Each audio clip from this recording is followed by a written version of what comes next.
Contos de suspense. Vigia da noite. Desde tempo muito antigos e até os dias de hoje, pessoas que passam por áreas isoladas, principalmente com mata fechada e à noite, relatam fatos inexplicáveis de avistamento de criaturas bizarras, vultos e visitantes de outros mundos, apavorando e deixando perplexos aqueles que testemunham essas incríveis manifestações do além e de outras dimensões. Me chamo Chico, nome fictício, e trabalho em uma indústria de cimento em Manaus, no Amazonas. O relato que contarei a seguir não aconteceu comigo, e sim com um colega de trabalho, chamado Ricardo, que depois nos contou.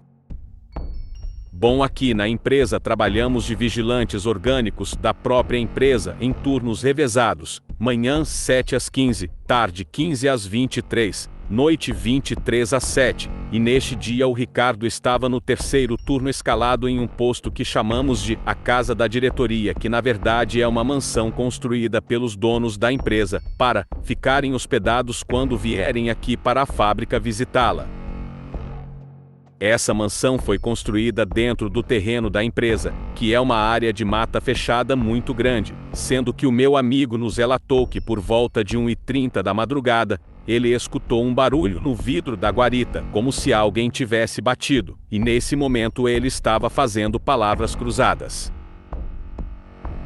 Então ele levantou e foi olhar para ver o que era, mas não viu nada. Daí ele pensou que tinha sido o alarme da mansão que fica pendurado na guarita que tinha batido no vidro, por causa do vento. Em seguida ele voltou a fazer palavras cruzadas, e depois de uns 10 minutos, ele voltou a ouvir novamente o barulho, como se alguém tivesse batendo no vidro, e novamente ele olhou para o alarme, mas este estava parado. Então ele se levantou para ver o que era, e começou a olhar para todos os lados da guarita. Primeiro ele foi olhando para a sua direita, depois para a esquerda, para trás, e não viu nada. Daí ele olhou para a frente da guarita, que era a parte mais alta, e foi quando ele olhou para baixo e viu um homem negro, sem camisa, descalço e só com uma bermuda branca, e estava de cabeça baixa. Ricardo tomou um baita susto, mas se manteve calmo, só achando estranho aquela pessoa estar ali naquele horário e lugar. Então ele perguntou o que ele fazia ali, mas o ser não respondeu nada, e começou a andar para trás com a cabeça baixada. Então o Ricardo falou novamente: "Ei rapaz, peraí que quero falar com você."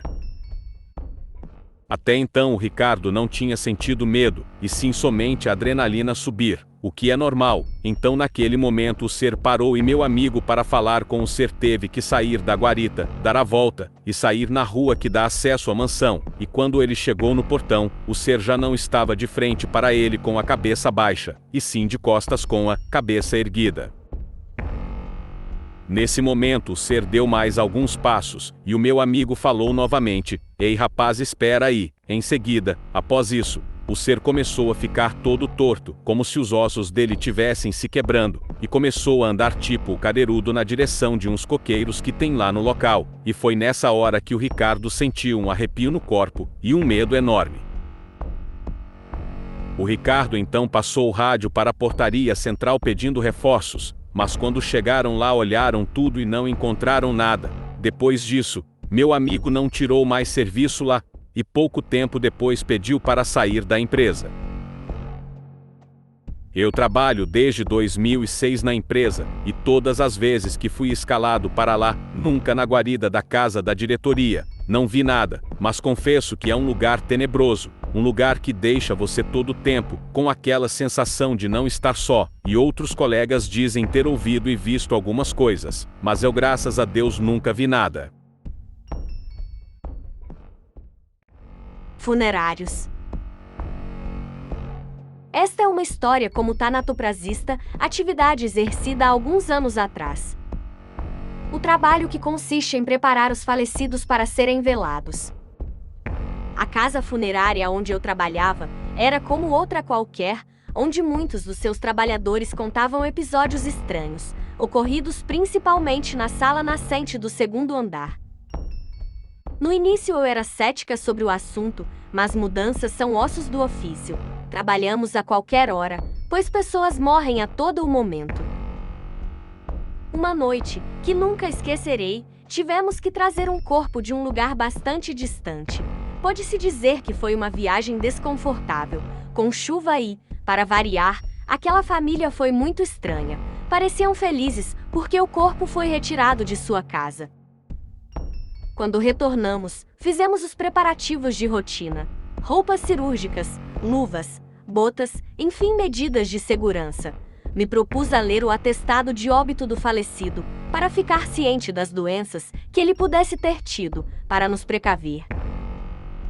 Nesse instante, ouvi passos no segundo andar. Estando lá a sala de insumos, pensei que o meu parceiro estava pegando algum instrumento ou líquido que tivesse faltando na sala de tanatoprasia. Mas, para minha surpresa, foi vê-lo entrar pela porta da minha direita, dirigindo-se para mim, com uma pergunta bastante inquietante. Ouviste isso? Ambos sabíamos que a funerária estava vazia. Não havia parentes descansando, nem corpos repousando nas salas de cima. Soltamos uma gargalhada para nos acalmar e especulamos ser o vento, um gato, ou talvez o guarda do portão, que aproveitou a nossa ausência para pegar algo lá em cima, mas isso era improvável. O guarda noturno era supersticioso e, à noite, não saía de sua guarita, a não ser para abrir ou fechar as portas. Depois desse momento estranho, fomos para a sala de tanatoprasia, onde o corpo nos esperava. Sendo nós ainda estudantes de medicina, o nosso dever era apenas extrair líquidos e formalizar o corpo. A estética do mesmo seria por parte de outra equipe que chegaria pela manhã. Talvez pareça arrogante, mas este trabalho não é para todos. Os procedimentos que devem serem feitos podem se tornar indigestos, repulsivos e assustadores para muitos. Enfiar tubos no abdômen, na garganta, perfurar pulmões, agrafar lábios. São alguns exemplos desses procedimentos. Mas tanto eu como meu parceiro éramos psicologicamente muito bem preparados. Esse corpo tornou-se particularmente difícil. Não só as máquinas falhavam. O sangue do cadáver era espesso e escuro, como se estivesse morto há dias. Mas o atestado de óbito dizia que só tinham passado 12 horas, desde a sua morte.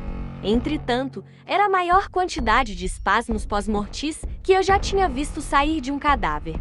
Suturar os orifícios onde tudo foi extraído é o ponto final do trabalho. O ambiente estava ficando pesado. Já estávamos cansados e sonolentos.